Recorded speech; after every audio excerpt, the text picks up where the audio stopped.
Good evening. It is February 19th, 2025 at 6 p.m. and you are here for the CCRPC Board of Directors meeting. Welcome.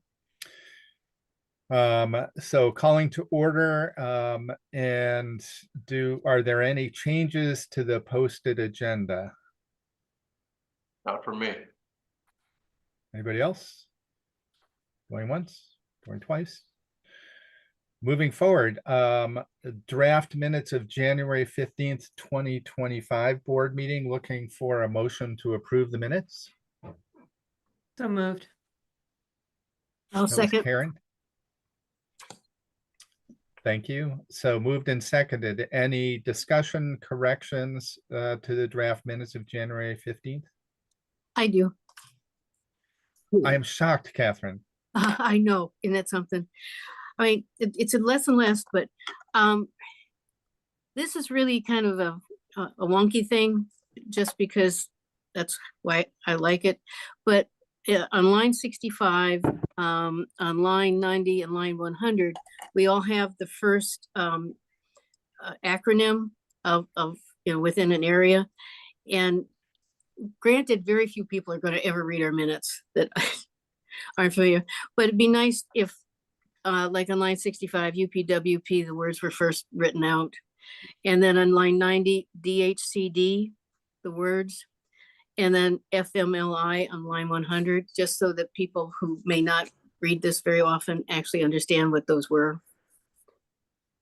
Thank you. I think that's a good, excellent suggestions. Are there any other comments about that or other items?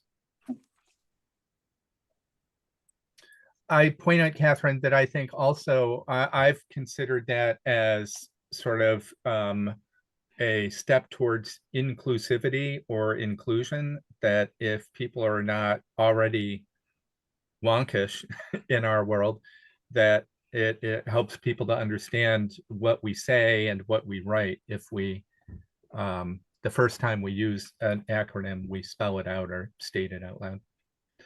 Yeah. Okay, so if with those modifications to the draft minutes, any other comments? If not, looking for a vote to approve the draft minutes. If you, all those approving, please say aye. Aye. Raise your hand. Aye. Any abstentions? Any nays? It appears the ayes have it. Did you see my abstention? Yeah. Sarah, Mike O'Brien has abstained. No, thanks for that, because I'm looking at the document, so I need I need assistance, I suppose. So thank you. Moving on to item 3 then, public comment period on items not on the agenda. Are there comments from the public or other people regarding items that are not on this evening's agenda?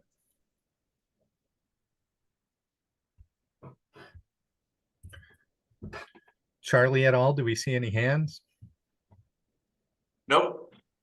It appears there are no comments under number 3.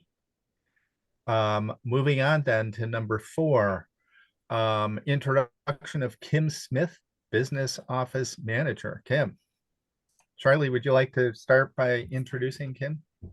Well, I'll just note Kim is new in our business office. You see her title on the agenda, and she started 3 weeks ago, 4 weeks ago, maybe. But I'll let Kim introduce herself to you all. Thank you. Hi, everybody. I'm Kim.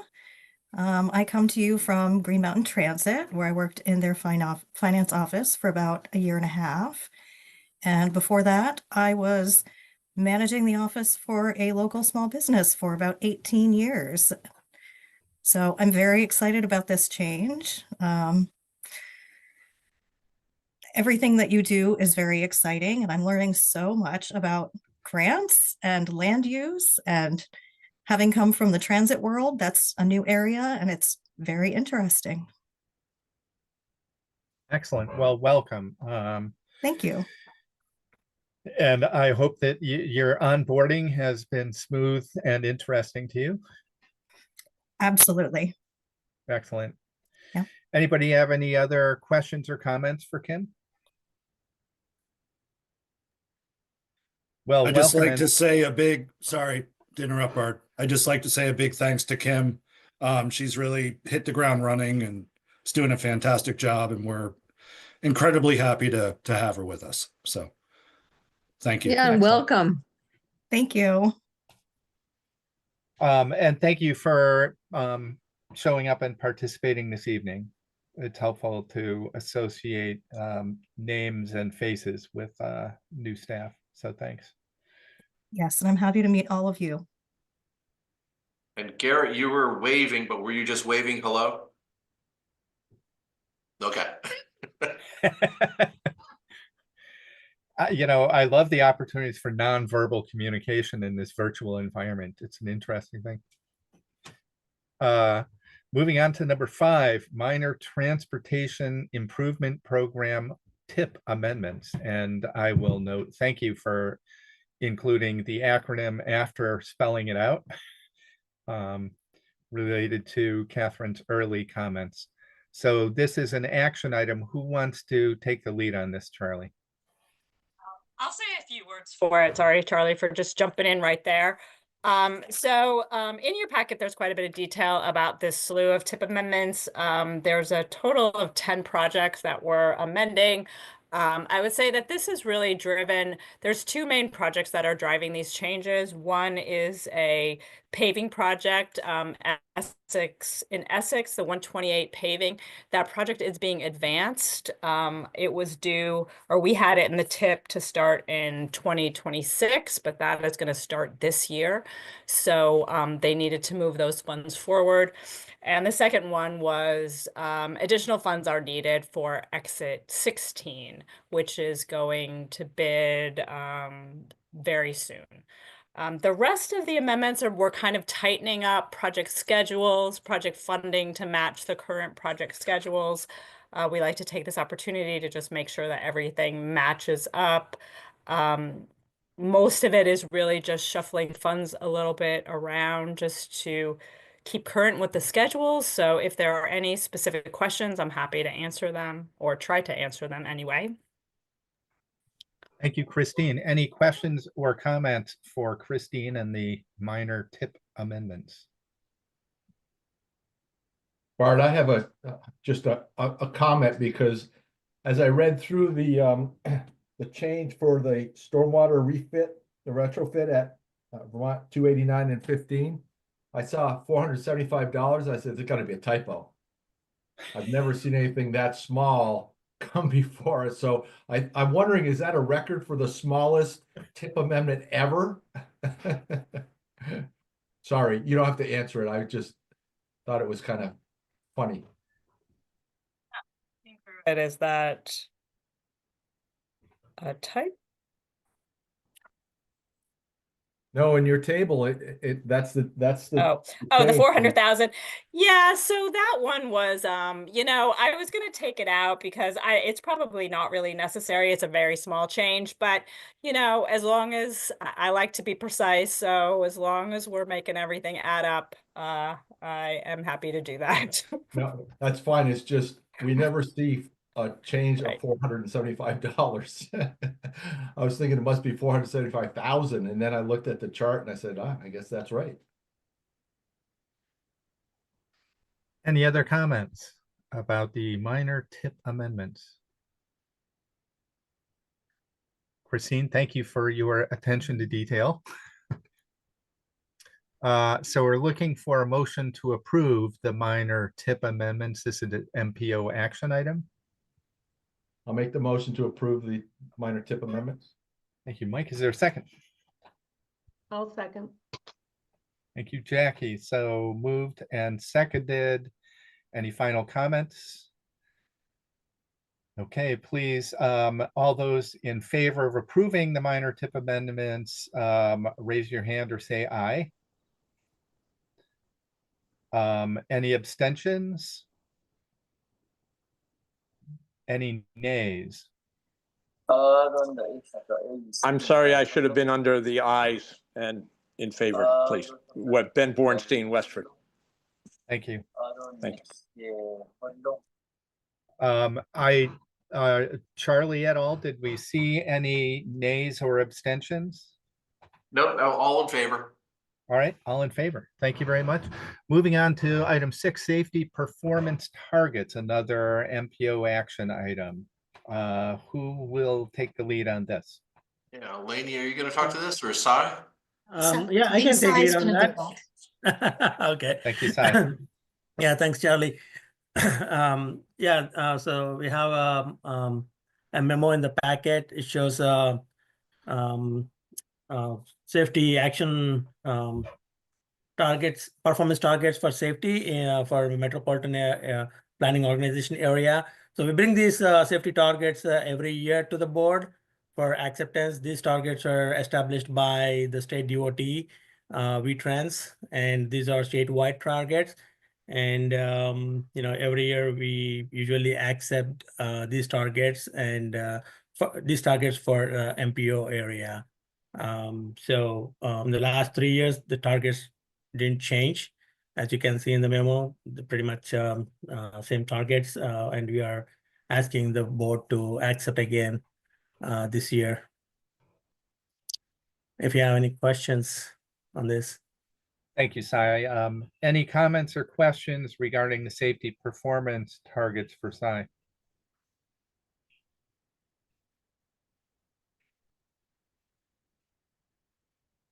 It appears there are none. I guess moving forward, then if we could, if somebody could propose a motion to approve the safety performance targets as presented in your packet. So moved. I'll make that Mike? motion, Bard. I'll Uh, make the motion, Bard. Mike has moved it. Michael, would you be willing to second his motion? Second. Oh, Chuck jumped in. You got to move quickly with this group. You do. Thank you very much. Any final comments or questions regarding the safety performance targets? Hearing none, all those in favor, please say aye or raise your hand.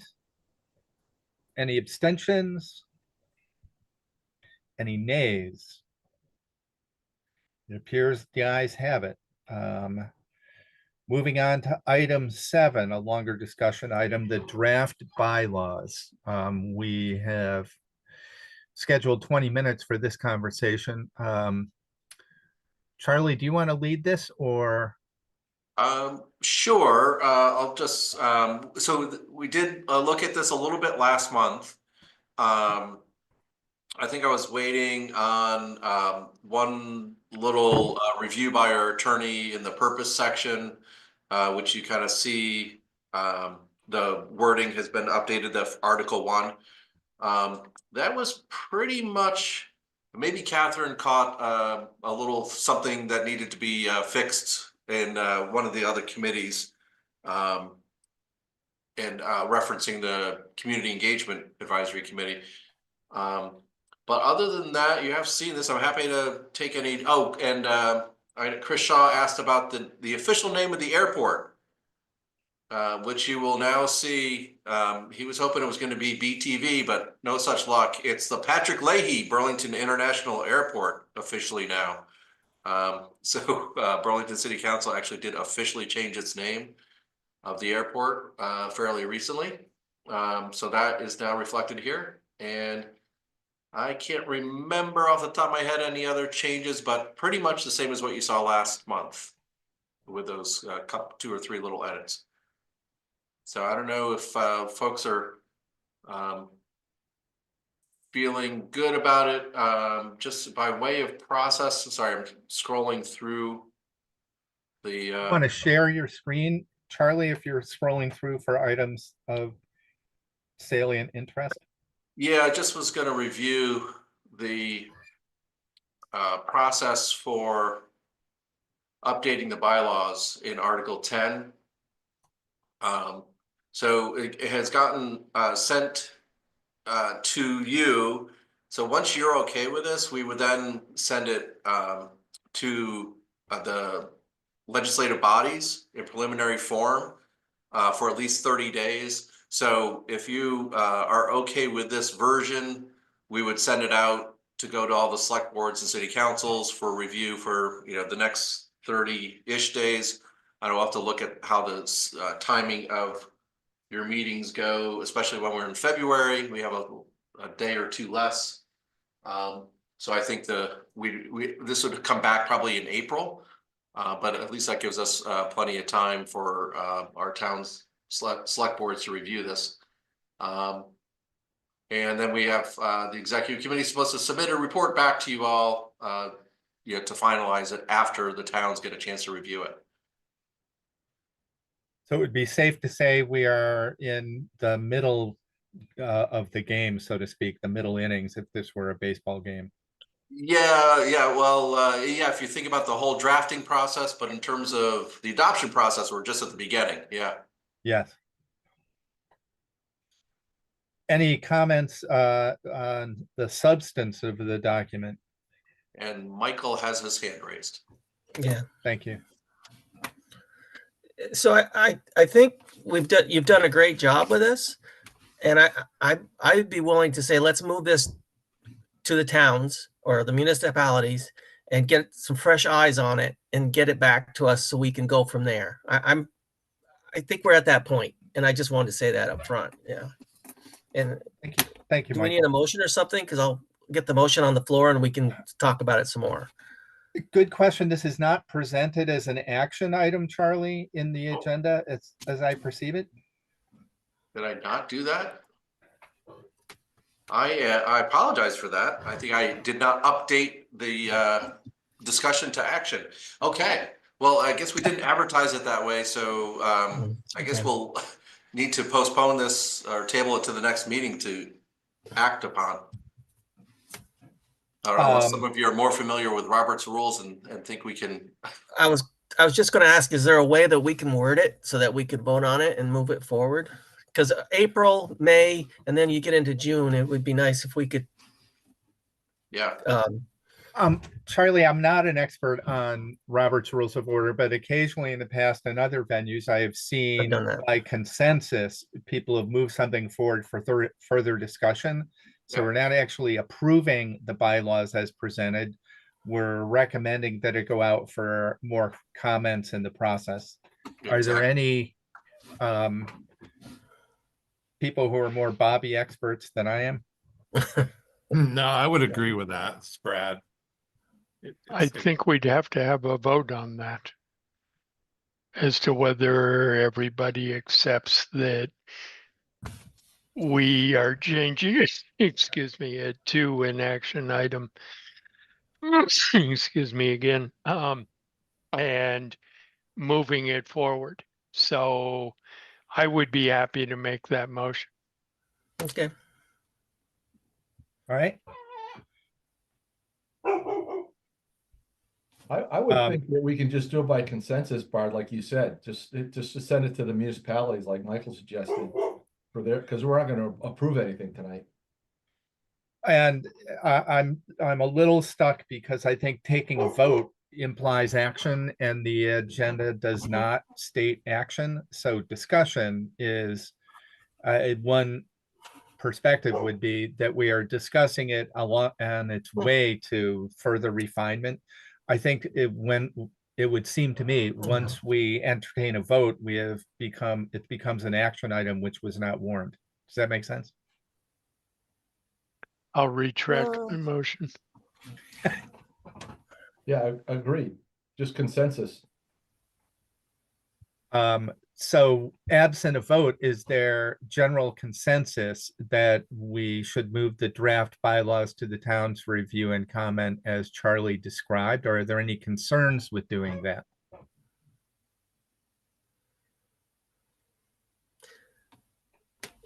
I do have comments before anything happens, but I have no objection to moving it to the towns. Okay, so why don't, if people are comfortable by consensus moving forward to the town, that's part of this. And then it also, because we've identified this as a discussion item, Gary, is certainly appropriate to discuss comments about the content as well.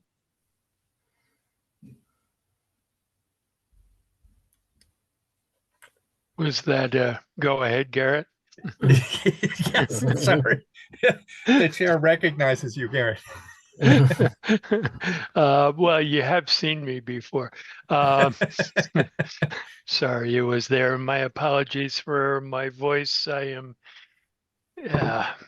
had an entertaining operation last month and I'm still recovering from it. Anyway,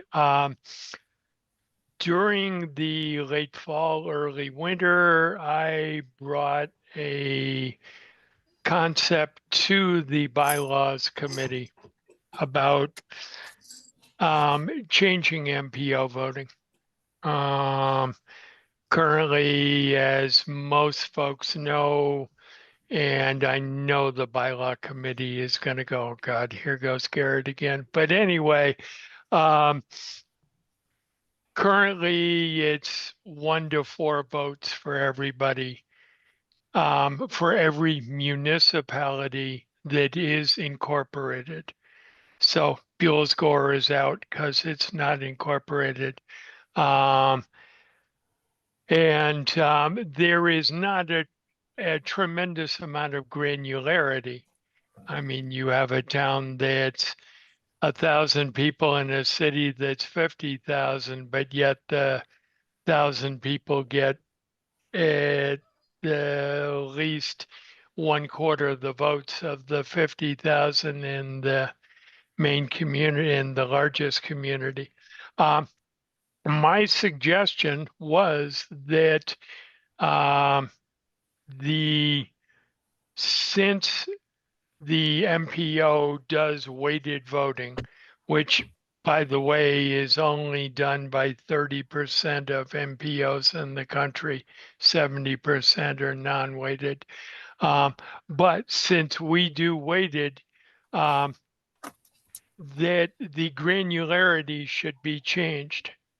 I brought it up because I felt that Buell's Gore should get a say, and I realize we're very few people, but nevertheless, if we're not represented,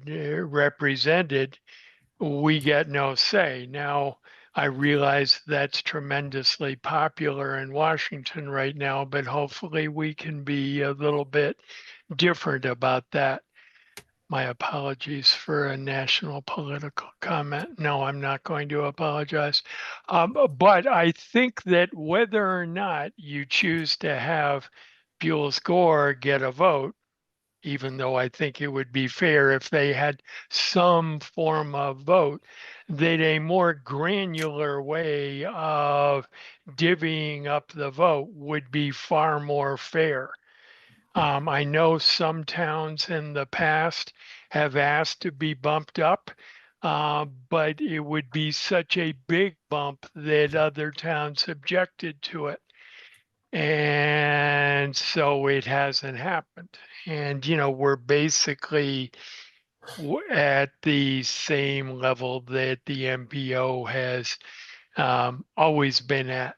I would argue that something different than a total of 25 votes would be far more fair to the county as a whole, and one large enough to allow Buell's Gore some even just imaginary almost say in what is happening with all of the transportation money in the county, because it's not being fairly represented right now. So that's basically my piece. It's similar to what I presented to the committee, but I noticed that the committee didn't really want to deal with that. I would love to see the commission as a whole at least examine the concept. Thank you. Thank you, Garrett. Is anybody who is on the committee want to add to the comments that Garrett just shared?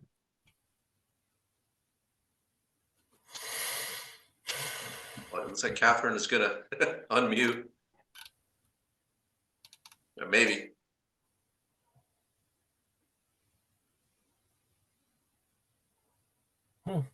There you are. There I am. Okay. The committee spent quite a bit of time talking about it, so that we just didn't, dismiss what you had said, Garrett. The key is the number, trying to figure out the ratio was such a large number to deal with in the end that we opted just to go back to what we had been, because 30 people versus 45,000 or whatever it is, trying to make that equitable was just such a jump in numbers that we would be voting, that we said that makes it untenable at the moment. We did not think about, as you said, something from St. George's numbers to Burlington's numbers and rethink the entire, just change from 1 to 5 or whatever it is, like for the other ones yet. We did not consider that. So in summary, Catherine, could I say that the bylaws committee discussed it and there was a majority or unanimity on maintaining the voting structure as is? In the end, it ended up being a unanimous consideration of, I'll leave it the way it is at the current stage and see what happens at the next census in terms of whether we need to change some of the communities anyway, and then rethink what the voting structure would be. Well, thank you. I think between Garrett's comments and your own, I think people have a good sense of what the issue is. Are there comments from any other members here tonight about the draft bylaws and Buell's Gore?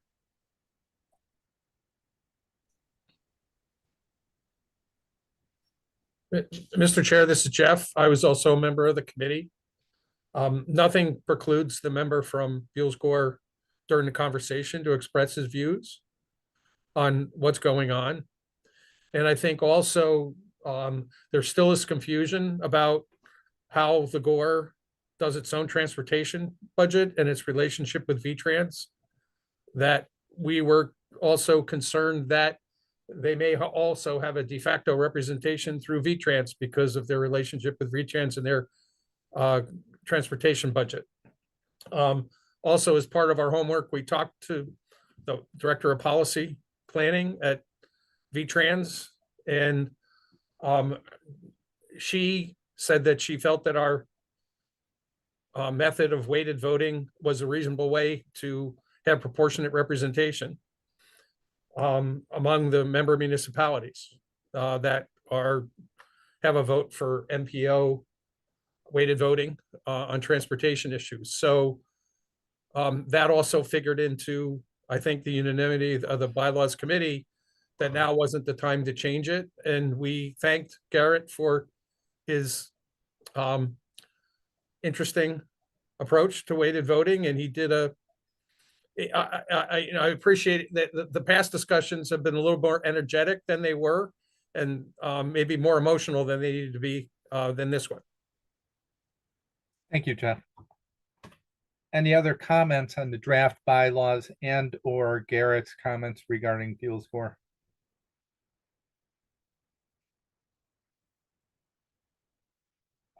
So we have by consensus decided to move this forward to the municipalities or towns for consideration. I only observed, Garrett, that it would be possible, of course, for a citizen of Buell's Gore to go to one of the municipalities and bring it up there as well. I'm not sure that that's appropriate or the right vehicle, but just a possibility. So Charlie, maybe talk briefly about timelines, where we go with the draft bylaws from here. Well, Garrett just raised his hand. Maybe. Thank you. Address that Garrett. first. Just very quickly, I understand, for those who don't know, all the ins and outs of unincorporated towns and gores. We do not have a road foreman. The AOT is our road foreman. That being said, the last time we tried to get in touch with anybody at AOT, it 4 emails and 3 phone calls finally got a response. So to say that we're represented by VTrans is a really big stretch. Just wanted to make that very clear that they have no interest in us or time to deal with us. But I do understand where everybody's coming from. I just wanted to put our little tiny community's viewpoint out there. Thank you. Thank you. Yeah, no, thank you, Garrett. Thank you to the committee that did the hard work in the fall. Regarding timeline, Bard, I think probably next week we'll get this off to your select board. So just a heads up, you know, those of you that are on your select boards, of course, will be in the know. Those of you that are not on your select board, you know, just be prepared to get a question from your select board about why they got it. We'll include a little cover memo. Just to let them know that they have, you know, we'll try to pick a logical date, but at least 30 days for them to review and get us any comments back. And then after we hear that, it'll come back to you all for final adoption, assuming no significant issues come up. And that's likely in April? Probably. I think okay, thank you.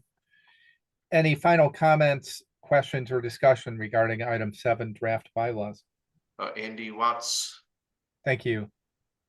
Yeah, Charlie, given the timing you're just mentioning, I think for many select boards, their next select board meeting is town meeting. That's a really good.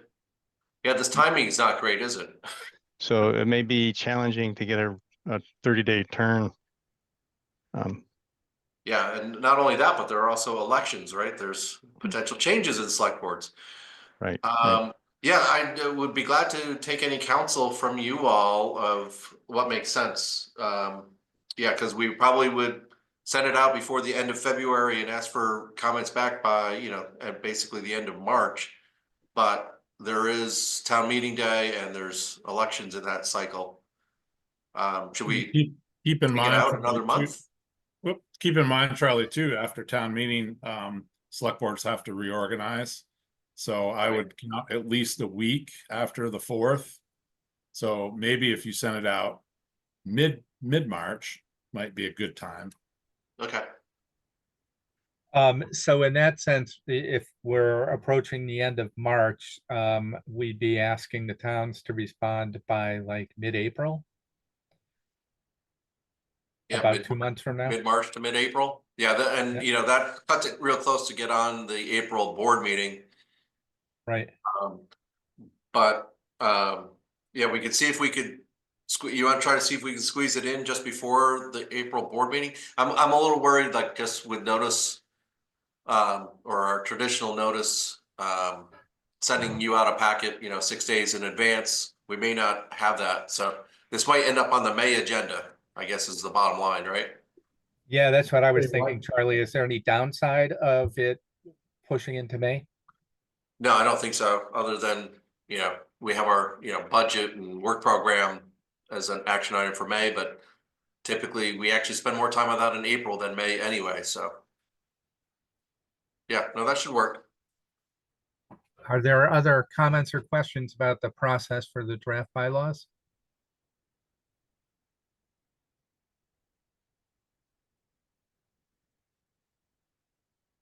I'm not hearing anything.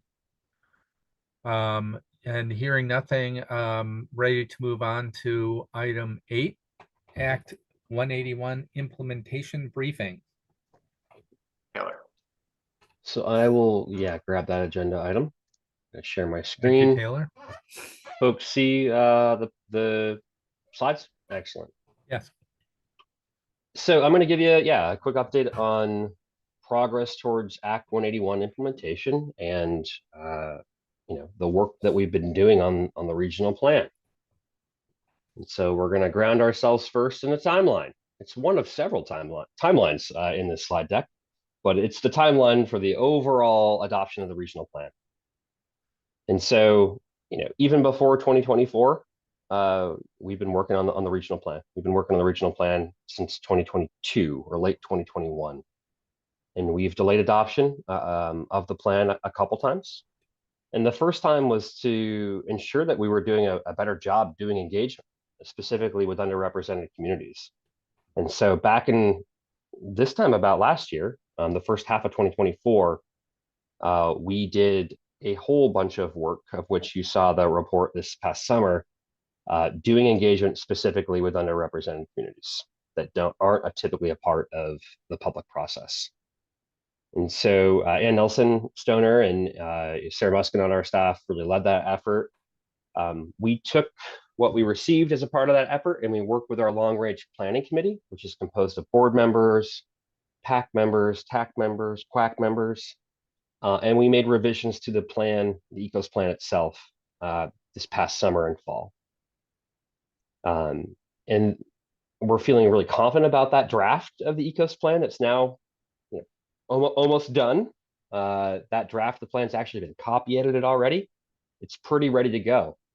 But what happened back in June 2024 is that Act 181 was passed. And with Act 181 came requirements to do a new regional future land use map. The housing targets are a part of that too. That came from Home Act the year before. But it was another reason to delay adoption of the plan, at least for one more year. And so between September 2024 and all the way till September 2025 ahead of us, our staff will be working on developing a new regional future land use map and developing municipal housing targets. And we'll be doing that in cooperation with all 19 of our municipalities. And we'll talk more about how that's happening in a second. In Act 181, there is another requirement that we focus our engagement with environmental justice focused populations. So that is part of our engagement effort. We also did a lot of that already too. So we're using that work that we've already done back in 2024. But just wanted to highlight that is one of the specific requirements of the bill. Looking out until this fall, we're hoping to work with LRPC this summer to get a final draft ready for the formal hearing process. And to start the formal hearing process, the formal adoption process of the ECOS plan in October 2025. That's a little earlier than normal, but that's to accommodate additional requirements now, whereby the RPC has to provide 60 days worth of notice to the new land use review board that we're starting the public hearing process to adopt a plan. And that 60-day notice period is really a time where the new board, the LURB, can provide comments back to us and we can make some changes to our plan before we start adoption. We anticipate adopting the plan itself now in May 2026, fingers crossed. Our current ECOS plan expires in June 2026. Any questions on the overall timeline of the ECOS plan adoption? Tara, Eduardo, I saw a few quizzical looks at some of the acronyms that we're using here today. So maybe go back and revisit what those acronyms are. Sure. And so are you thinking acronyms in terms of LRPC, Long Range Planning Committee? Yes, that would be one. Okay, that's one. The LURB, which is the Land Use Review Board, and that's the new state board that was created that now has the responsibility to review and approve regional plans, which is a totally new process. Other acronyms that I use there, Bart. I think those are the two that I use, but I think so as well. Thank you. Those are great, succinct explanations. Thank you. No, thank you for the reminder. I speak acronym all day long, and I do need to be reminded to stop. And so Act 181, just a quick reminder about what is in Act 181. And so there is new statutory requirements in terms of process of developing a regional plan. We've already talked about that a little bit, but there now is a more specific requirement about doing municipal engagement, like holding workshops in municipalities. And so that's something we'll be doing over the next, or we've already done in some of your municipalities. And we'll be doing that over the next 4 months. And conducting meaningful participation, which is defined in statute now. And the other big process change is about this land use review board having jurisdiction over regional plans, and that'll happen in late 2025, early 2026. There is also now a state planning goal that RPCs plan to have equitable distribution of environmental benefits and burdens, and that we map environmental justice focused populations as defined in statute. As a part of our work, environmental justice focused populations, there's 3 categories of folks that fit that definition. It's folks with a certain percentage of English language or not having English language proficiency, folks that identify as BIPOC, and folks below a certain median household income threshold. Most census tracts in Chittenden County meet the current definition of having environmental justice focused populations, just given the diversity of folks that live here. And so our responsibility now as an RPC is to define what environmental benefits and burdens are. There's some examples in statute, and then specifically our staff's working on developing a methodology to measure how this new regional future land use map will impact the distribution of environmental benefits and burdens. I don't have too much to share on that particular front tonight, but it's something that we're going to work through with LRPC, the Long Range Planning Committee, later this summer once we have a relatively final draft regional future land use map. Act 181 also now requires that all regions use the same 11 land use area categories on their regional future land use map. And so that's a really big change. You know, right now all the RPCs map using whatever categories we want to use. And we've mapped our regional future land use map is based on municipal zoning. And so, yeah, this is a really big change, and the justification behind it really being that, you know, if we're going to have some carrots, if we're going to have some theoretical, well, not theoretical, actual Act 250 exemption based on our maps that the Land Use Review Board, which is reviewing those maps, needs to compare apples to apples across the entire state. So RPCs are mapping the same way. RPCs, as you may know, also have to disaggregate that regional housing target. We're going to talk about that in a few slides and disaggregate it down to the municipal level. Any questions on Act 181 and the requirements? Okay, so we've got another timeline, and this is the timeline specific to the regional future land use map and its development. And so we'll be spending a lot of time as a staff continuing to kind of plan and coordinate how we're developing this map, even in cooperation with other RPCs. And we started that work in August. That'll continue all the way through when we adopt the plan. Step 2, inform and education. That's something that we really did this past fall. And that's when Charlie went around and talked to all of your select boards about the basic requirements of Act 181 and prime them, hopefully, for some decisions that they may need to make related to Act 181 and the regional future land use map this coming summer 2025. Step 3, we've talked about our internal work to trying to figure out how we're going to assess environmental benefits and burdens. I'll share more at future meetings about that work. Step 4 is where we are right now, and that's in conducting engagement with all our municipalities and other state and regional affected parties to develop the map itself. And so I'm going to talk a little bit more about what we've been doing, but in summary, we've been meeting with municipal staff and municipal planning commissions to look at a very rough draft of the maps, getting initial feedback, and also developing engagement plans that are unique to all 19 municipalities in Chittenden County. We're also holding some focus groups with some regional statewide interest groups. We met with a focus group this week focused on working lands and natural resources. We had an environmental justice focus group last week. So that work is ongoing. And so, yeah, we're going to continue that work all the way through until probably about May. And that's really step 5. And in May and June, we're going to take all the engagement we've received. As a staff, we're going to make some changes to the map, and then we're going to come back to your municipal planning commissions and work with them to make final changes to try to develop consensus among those PCs about the boundaries on that map, and hopefully get your municipal planning commission to make a recommendation to your select board about the map, and specifically about Tier 1B. And we'll talk about Tier 1B in a bit. Step 6 is about our internal process again.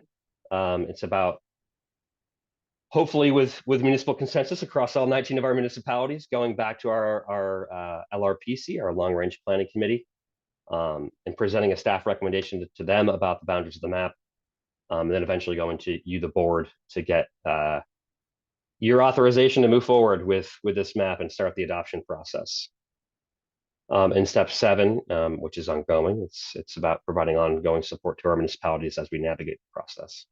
Any questions on the timeline specific to the regional future land use map?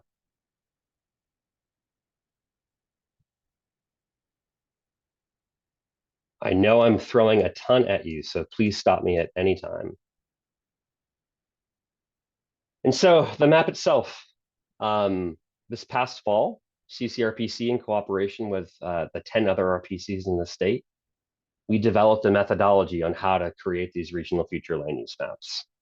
And we've done that methodology in a way that we're hoping this new land use review board takes it and essentially adopts it as guidance on how to create these maps in the future, or at least provide the basis. The LRB is responsible for providing guidance in statute. And so we were working on that, this initial draft of the future land use map primarily in December. And then we took that initial draft of the future land use map, and then we started meeting with municipal staff and planning commissions. I think tonight is the first planning commission meeting in Richmond. I think we've met with all 19 of our municipalities so far. And at those meetings, like I mentioned, we've been developing engagement plans specific to each municipality. We're aiming for, 2 to 5 events in each municipality to help inform the process and the development of the map. Some municipalities may require more, some may require less. We are still trying to focus when we can on environmental justice focused populations, but that's proved to be a little difficult. Haven't got a lot of good guidance necessarily from some municipalities, so we're thinking that's more regional now. And so yeah, we've been trying to work with the towns to develop a second draft of the map that's going to be public. And so this work is going to continue until early March 2025, when we're going to release a public facing version, a revised version of the draft future land use map, and the housing targets. We've already talked about engagement plans. Any questions about the work we've completed so far? Bart? Taylor, just a question. This is again a process. So if we have the revised draft future land use map in March 2025, what's the engagement then with the regional planning commission? So when would we want or ask members of the commission to look at it, or when would it be presented to them? Is that a sensible question? Oh, totally sensible question. I think as commissioners, there's multiple ways you can participate. I think the one thing that we're going to do, which is really at the focus of our general population engagement, is that we're going to have the draft maps up on our website. There's going to be a tool that you can use to go in and comment on it. And commissioners, just like any other citizen out there in Chittenden County, can comment upon the map there. We also would love it if you folks spread around information about that link and got folks in your municipalities to comment on that draft map. The other thing that we're going to do is we're going to, all these municipal events that are going to be happening, Bart, we're going to have all of them posted up on our website. And so, if there are particular Richmond events, they'll be posted there, and to the best of our ability, we'll try to email commissioners as things come up in municipalities and their municipalities about those events. And certainly you can participate in those as well. I don't think, and Charlie, correct me if I'm wrong, but our hope really was to workshop these draft maps, these revised maps, second draft, with our municipalities before we bring that full draft map back to the board. Is that accurate to you, Charlie? Yeah, no, I think can at least, take that initial draft and review it next month, I would hope, right? Okay. So, We can do that. yeah. Which is just really as long as just a everybody- walkthrough. Yeah, just as long as everybody's cognizant, like that we are having more meetings with each individual municipality to, hammer them out over the next few months after that, right? Taylor, I was thinking that sort of thing, even short 5 or 10 minutes might be useful because then people have kind of a visceral visual awareness of, oh, what is the flu here other than the disease you want to avoid. Bard, you get me talking. I don't know about 5-10 minutes. I'll try my best. I'm thinking that we can do what we've done with a lot of our PCs, which is, we can probably spend 5 to 10 minutes looking at the 11 categories and just doing like a pretty slow explanation of what each category is. And then we can just kind of take a quick view of the map without zooming in and out too much and just say, here's what it looks like. Here's how the categories kind of fit together as we think of it. And then I can do any follow-up with board members after that via email or phone. Awesome. We'll do that. We'll do that in March. All right. So we've been talking to PCs, we've been talking to municipal staff. What have we heard so far? And we've heard a lot of things, but here are some pretty common themes across municipalities. And so first, we have 2 categories that we get to use: downtown centers and village centers. These are the hearts of our communities. Everything from a downtown Burlington, which is a downtown center, to the Common in Westford or Huntington Center. A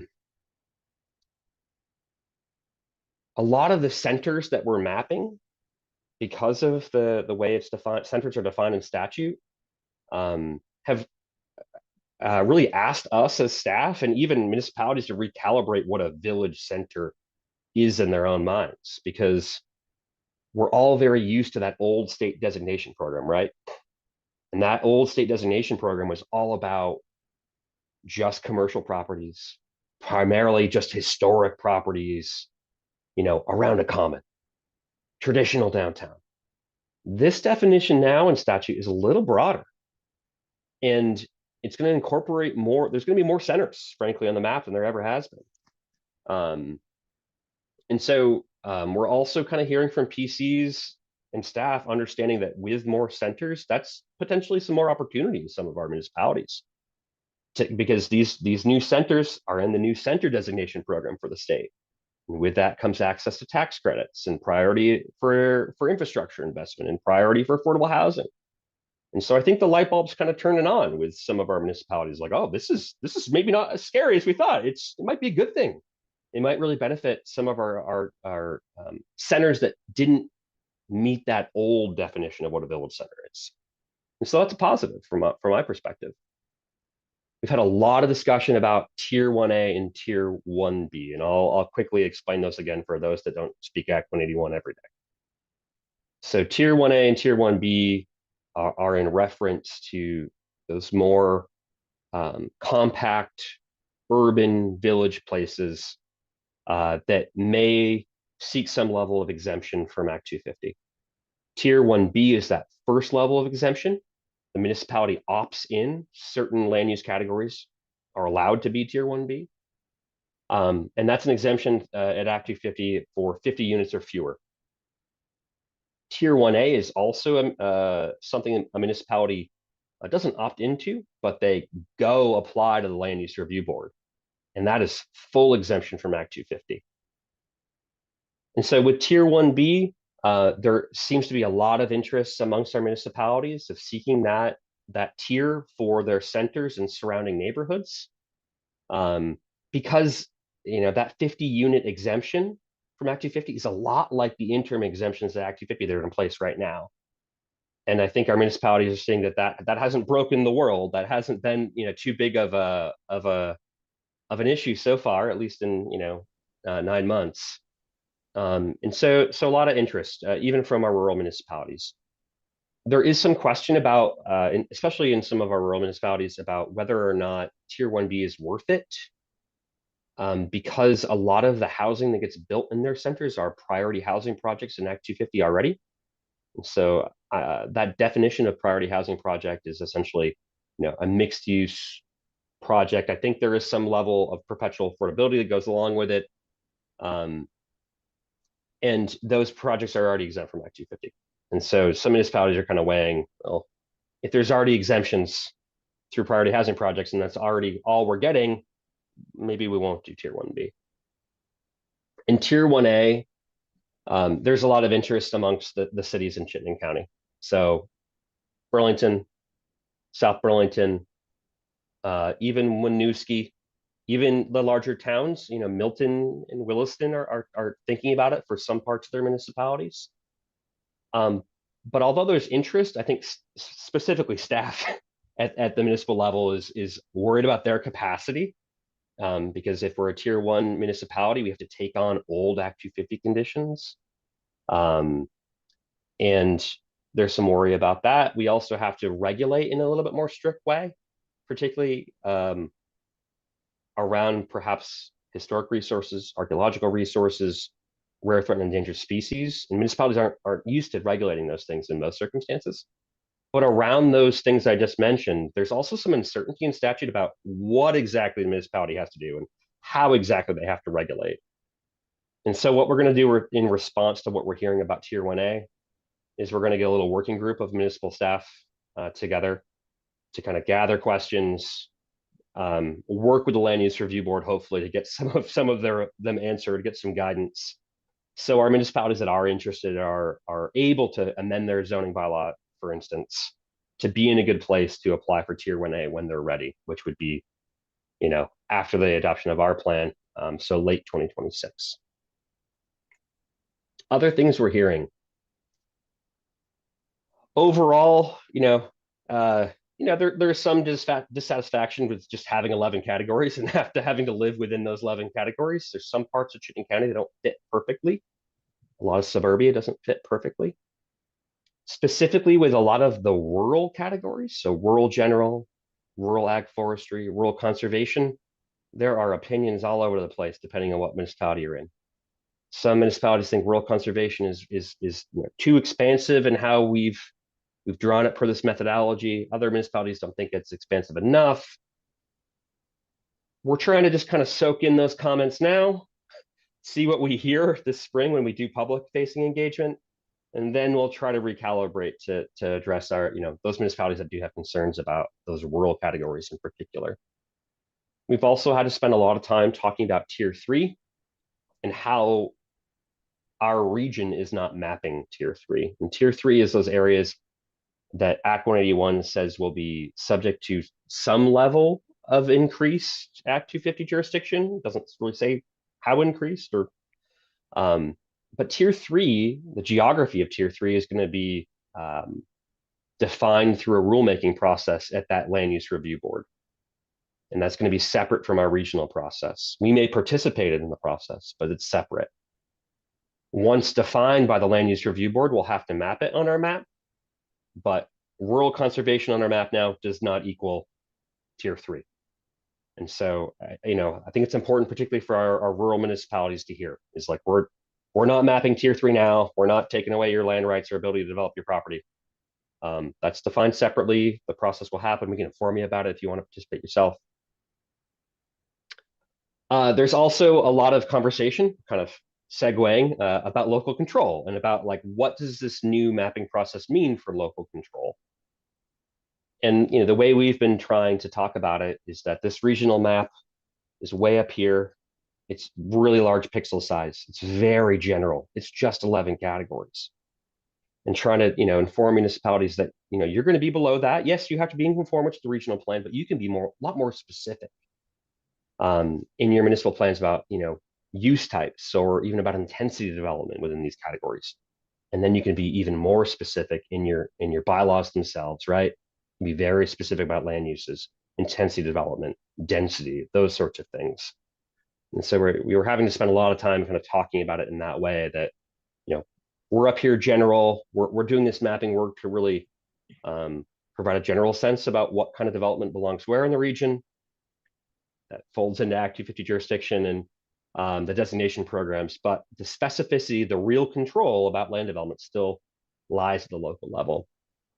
We've also had a lot of questions about timing.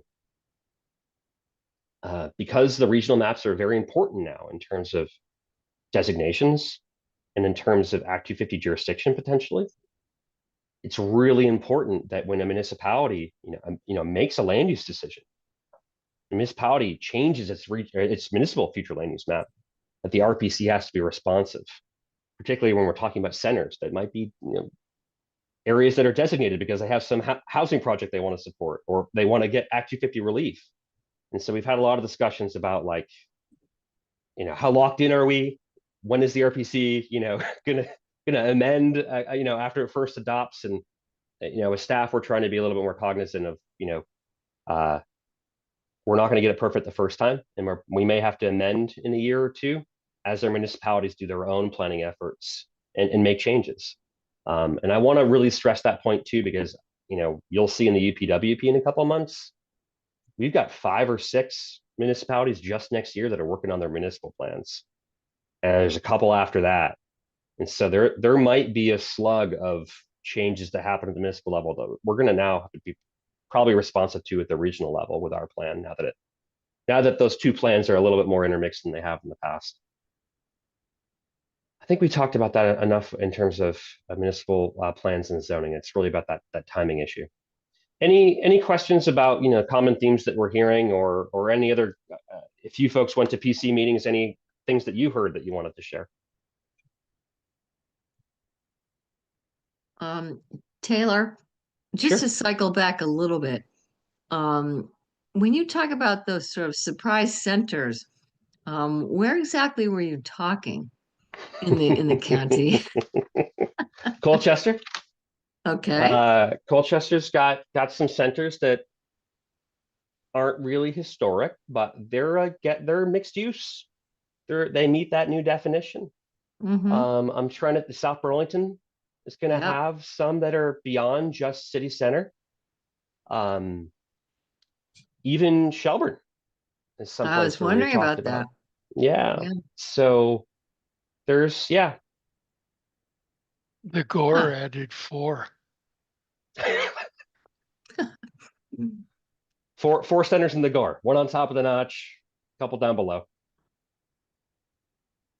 I think Colchester's got 5 or 6, which is a lot, but That is a lot. Well, this will be interesting. Can I just Any say other- Colchester's huge, yeah, as you know, Taylor. Colchester's weird. Colchester's huge. Colchester grew in a way that's a little bit different, and with this new definition of center, there's lots of places in Colchester that fit. And I think we haven't tried to stretch the rules to try to make anything work in a municipality. We're very much trying to be honest and follow the methodology when it's appropriate. But in Colchester, and for instance, it seemed appropriate to have multiple centers. Any other common themes that folks heard, or anything else folks want to share if they went to PC meetings? All right, housing targets. Oh, go ahead, Jeff. Hey, we've been talking with Kate in Huntington about it, and we've looked at the map a couple different times. And I mean, for us, the difference is that we only have 5 land use districts now. So it's kind of the opposite end. So there's a little bit more refinement. But I think that at least as the Planning Commission has looked at it, we've had questions and comments about like why that doesn't seem right. That area doesn't seem like it should be conservation, or it should be something else. And and I know that you're following a you're following a standard methodology, which makes sense. But what I'm wondering about is and that gets you like maybe 80% of the way, right? A GIS exercise. And but at some point, we may want to say, no, we really don't want that particular area shown that way on the regional map. And so I'm assuming that that's something that, you'll be able to react to. And instead of just saying, well, this is the methodology, it's like, no, we're gonna sort of tweak it as a final run. Am I right about that? You are right about that, and thank you for bringing it up. I think what we want to do now is we want to get out there with a draft map and get those comments, not just from the PC but from other folks too, and go back to the PC and then have that conversation in like May, Because I think we're trying to balance. We want to balance consistency across the region, right? We want to make sure that we're treating all our municipalities the same way generally, but we also want to have a measure of local buy-in and control too, right? And so I have a couple ideas for Huntington, Joe, that we're not that we're holding in our we back don't have to pocket. talk about that now, obviously, but Yeah. I mean, I just want to make sure that's, and I was pretty confident that was the process, but I think it's good to talk about it a little bit. It's like, this is a draft, and at some point, municipalities, or maybe even the board, I don't know, at the end of the process might say, hey, why is something like this? And maybe it should be changed to that. And so and it's just want to know that that's part of the process too. That's sort of post analysis modifications, tweaks that can happen.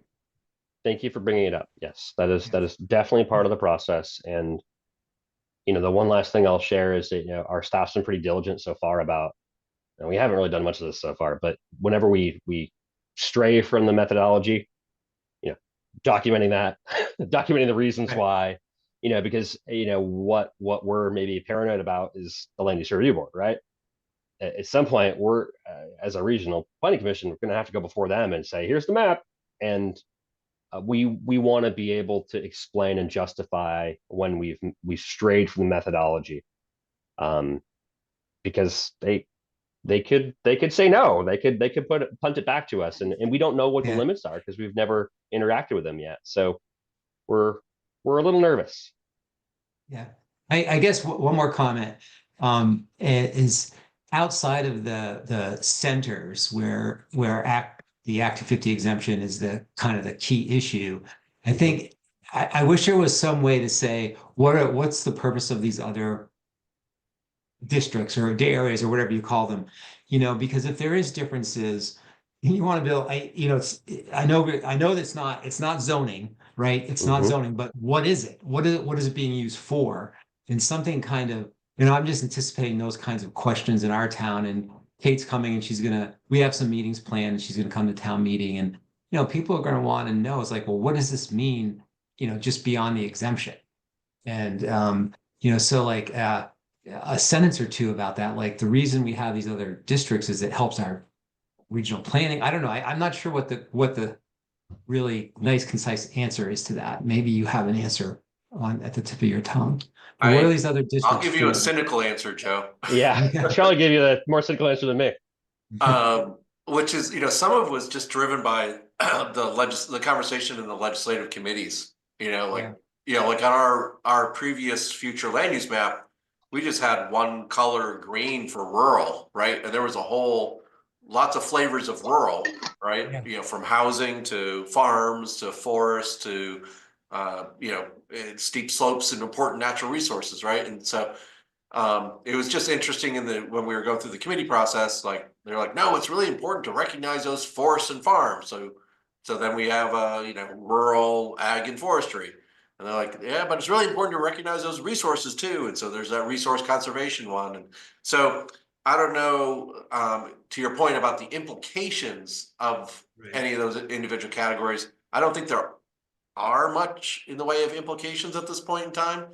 And obviously I think the legislative conversation, frankly, is going to continue, into next session, probably as people start to see these maps play out. So hopefully it's of no consequence and they work for the vast majority of Vermont, but I'm sure we're going to come up on issues that don't really work. So we want to try to work with our towns and make it work as well as we can.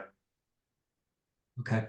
Yeah, I mean, I think that's what's hard is when you say, well, they don't really have a purpose, Right? Yeah. other than the the legislature just wanted to recognize. Thanks for participating. I guess I don't. 2030 again, it's got to be in the pipeline already to really hit that target. 2050, 26 years between 2024 and 2050. The low is very reasonable. That 15,000 and change number, or almost 16,000. That's about 600 units a year. We're doing that already. That's pretty much a status quo number, if not a little bit lower than what we've been producing at least the last decade. That high number is very high. that 47,407, that's about 1,800 units a year. The midpoint would be, 1,200 units a year. Again, a bit of a stretch from what we've been doing over the past decade, but a little bit more grounded in reality and certainly possible. Infrastructure is going to be the concern headed in 2050. Do we have necessary infrastructure, specifically water and wastewater, to serve that many new housing units? And that's very much going to vary municipality by municipality. And so what are we going to do about housing targets? And so if you remember, this past year, we had a subcommittee of PAC members that developed a basic methodology on how to disaggregate the target. They're going to meet again on March 7th. They're not meeting again until we have that revised draft of the future land use map ready, because some municipalities, the target's going to be based on the map. I'm hoping that the subcommittee can give us some pointers on how to adjust that methodology up or down, turn some different knobs, and then bring that draft methodology to PAC, our planning advisory committee, on March 12th, and get their buy-in. We are really hoping that PAC, which is composed of planning directors in Chittenden County and PC chairs in those rural towns, that we get PAC to be bought into this methodology. And provided that all works, on schedule, we're hoping to release the draft housing targets to municipalities in mid-March. Charlie, your camera came back on, so do you have something to say about targets?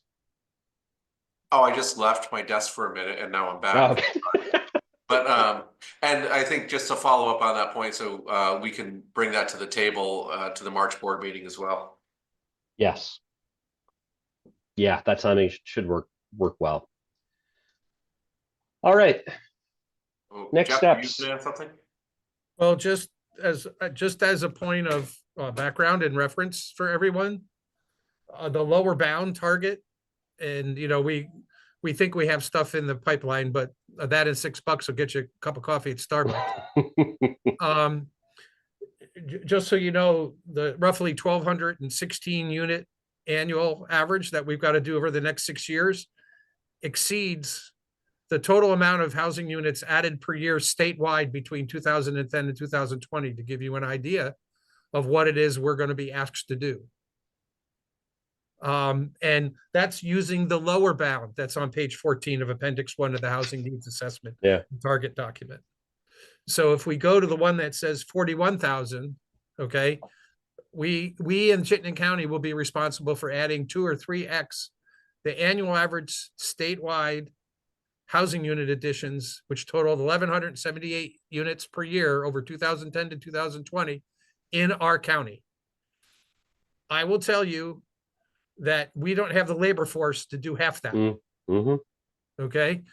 So the whole thing is going to be, how do the communities make best efforts to do this when we realize we're not going to, those targets assume that not only do we not fall further behind as we have in almost every year going back to 2000, but that we make up over and above what we need every year to bring markets back into supply and demand balance, so that the statewide, the vacancy rates for owner units is 2% and the vacancy rates for renters is 5%.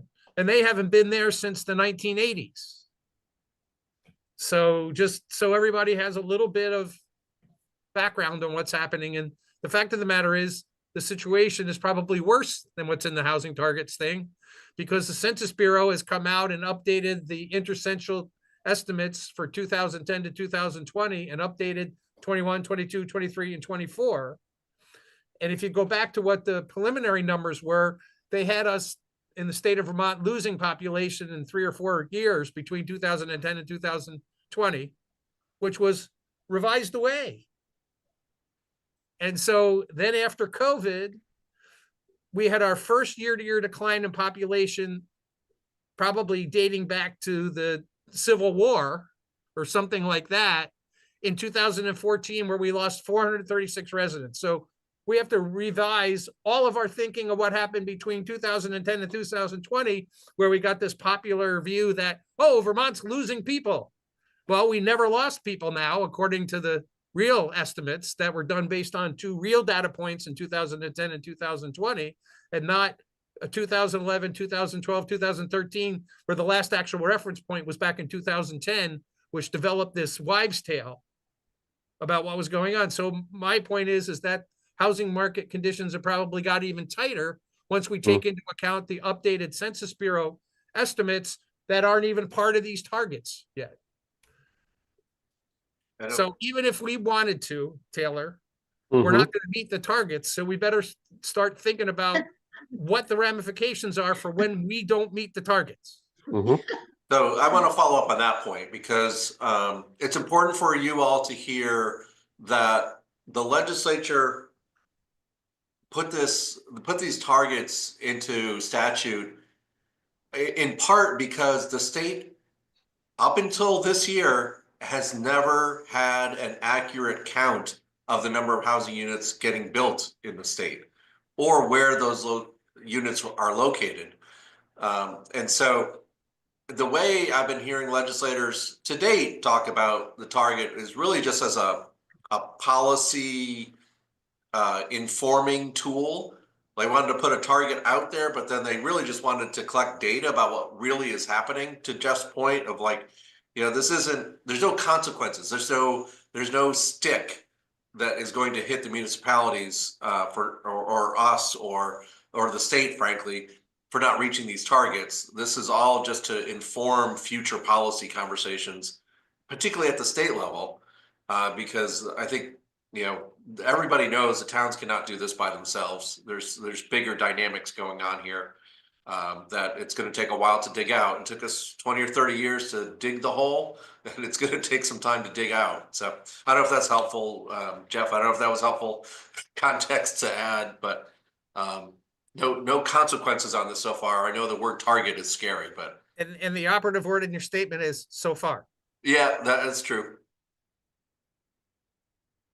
Art?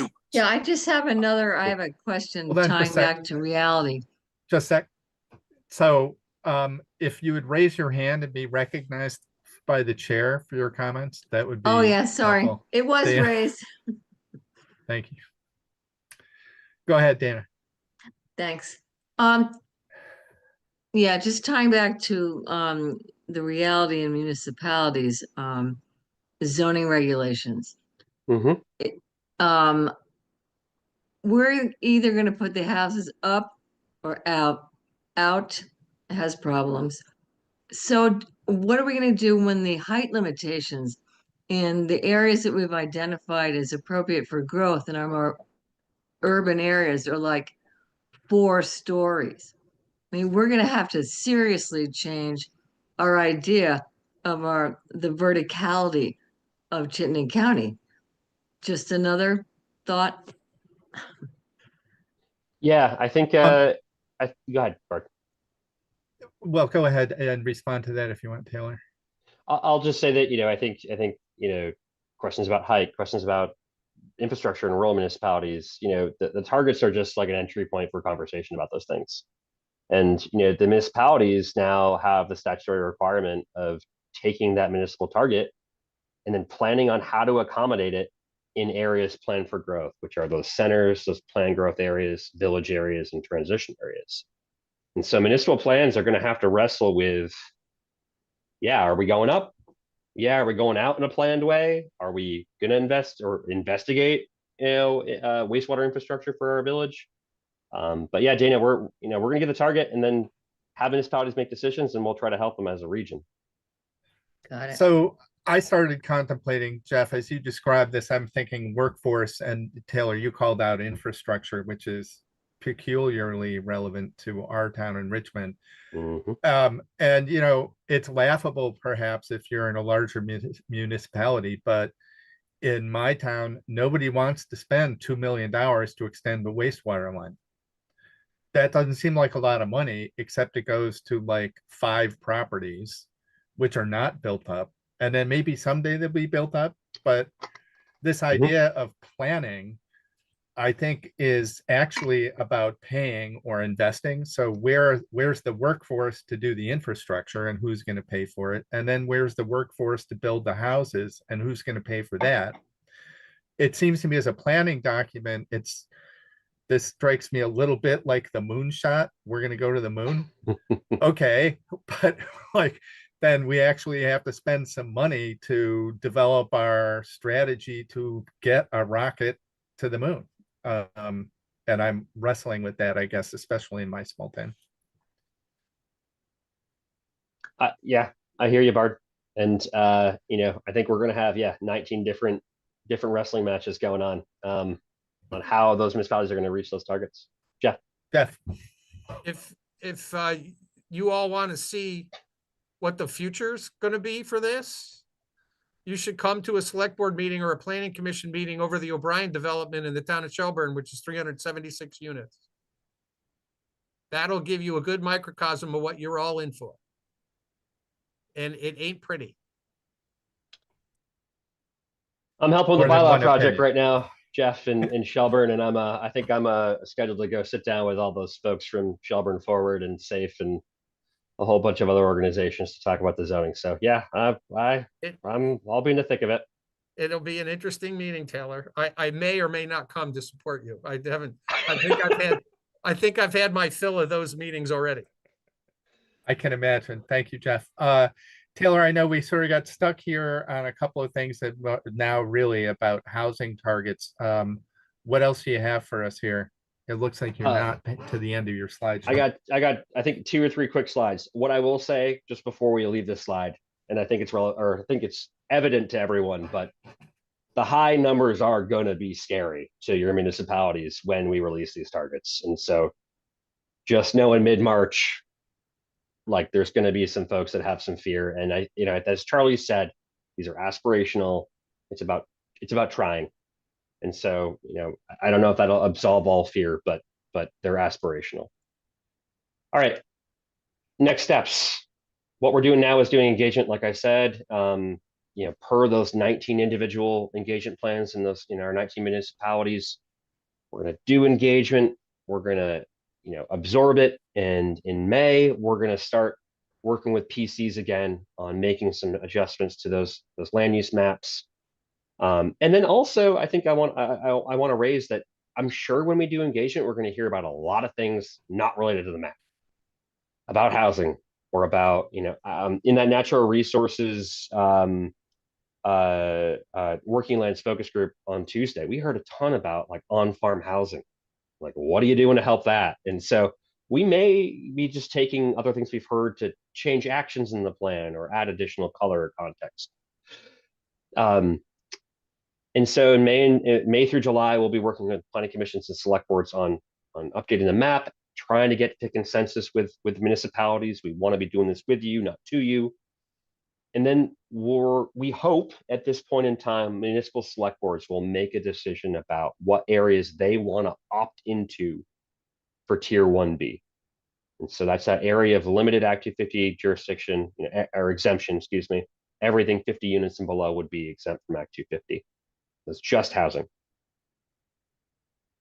think some municipalities that's going to be easy, some it's going to be more complicated. There might be some fear about, having a bunch of neighborhoods included in Tier 1B, but we can talk about that this spring.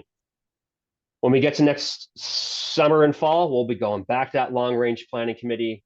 We'll be taking the draft map, making sure the long-range planning committee is comfortable with it, running that map through this benefits and burdens analysis that we'll be doing, making any final tweaks to the map, adding any final actions to the plan, and then bringing it to the board, hopefully to warn a public hearing at some point this fall, and we can hold those public hearings starting in January.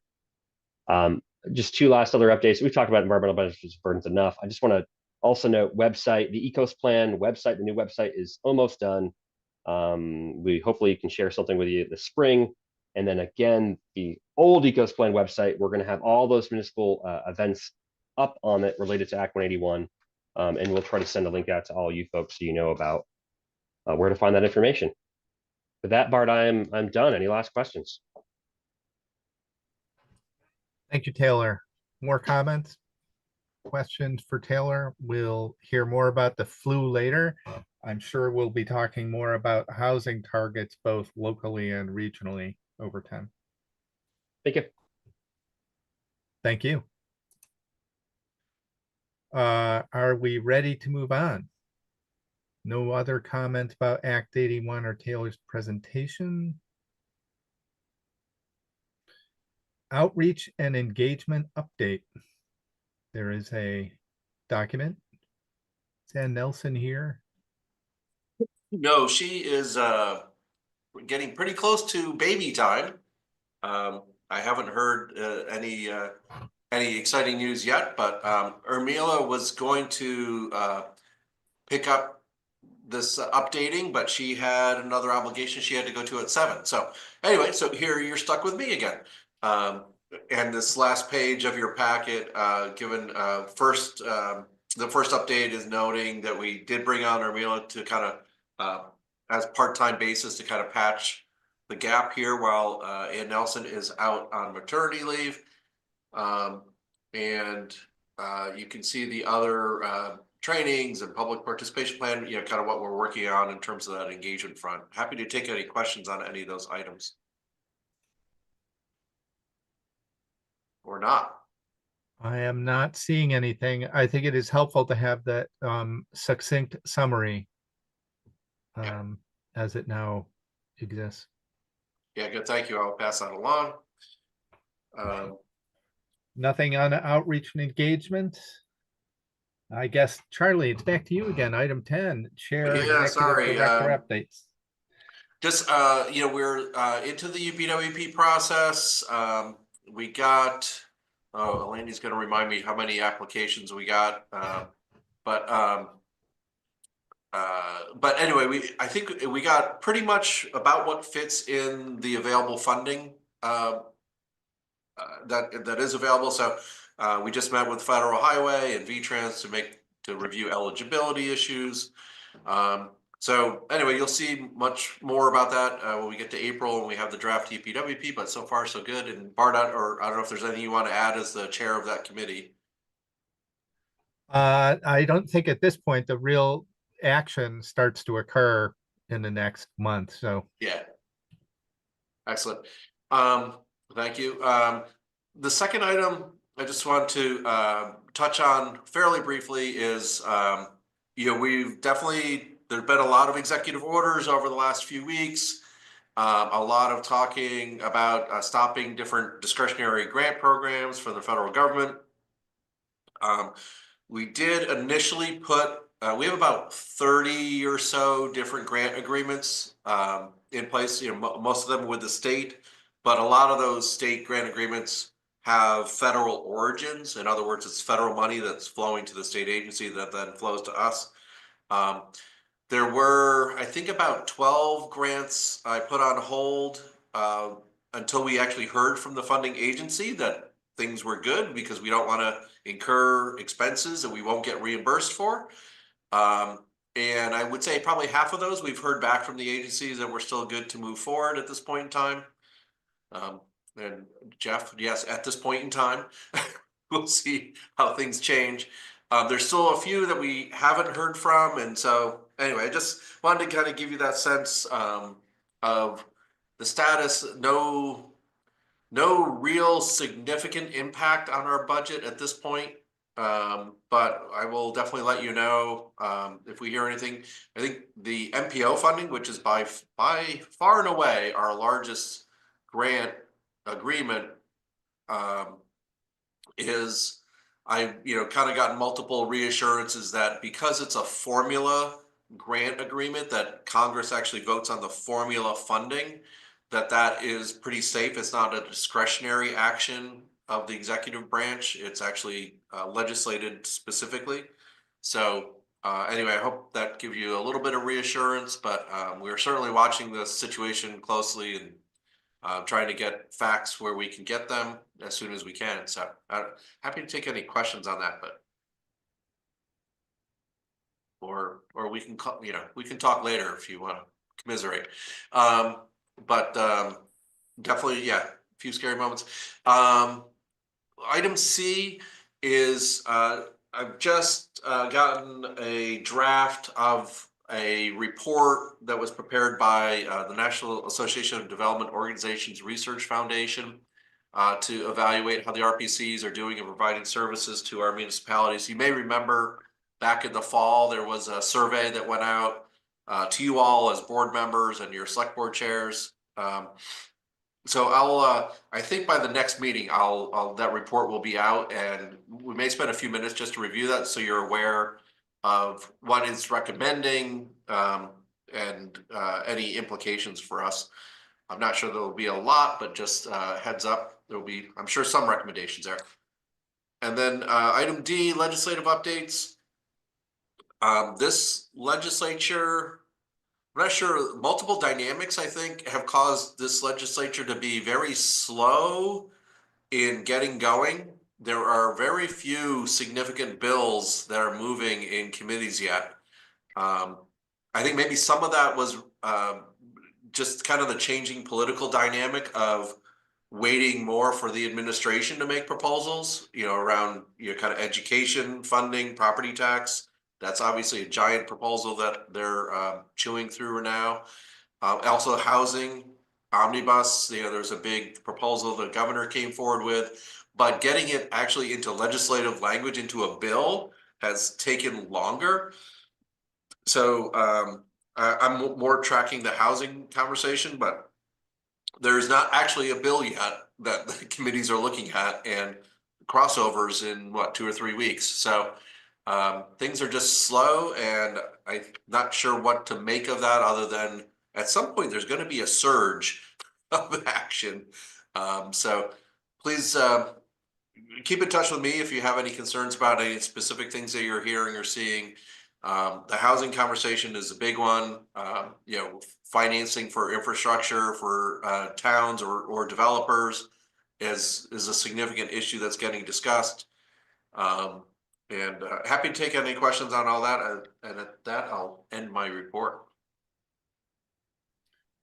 Thank you, Charlie. Any questions or follow-up comments for Charlie?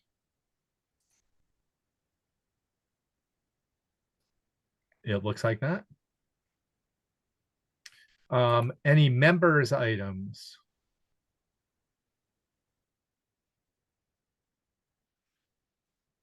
Apparently not.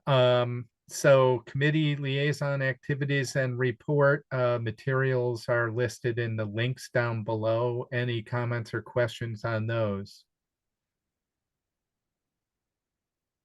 It looks like not. Any closing comments or questions? Apparently not. I think we're looking for a motion to adjourn. I move to adjourn. And a second?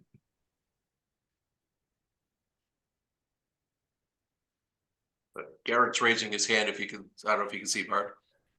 No, and for some Garrett reason it's not raised his showing up. hand. Dana Thank is you. too. Dana was raising her hand also.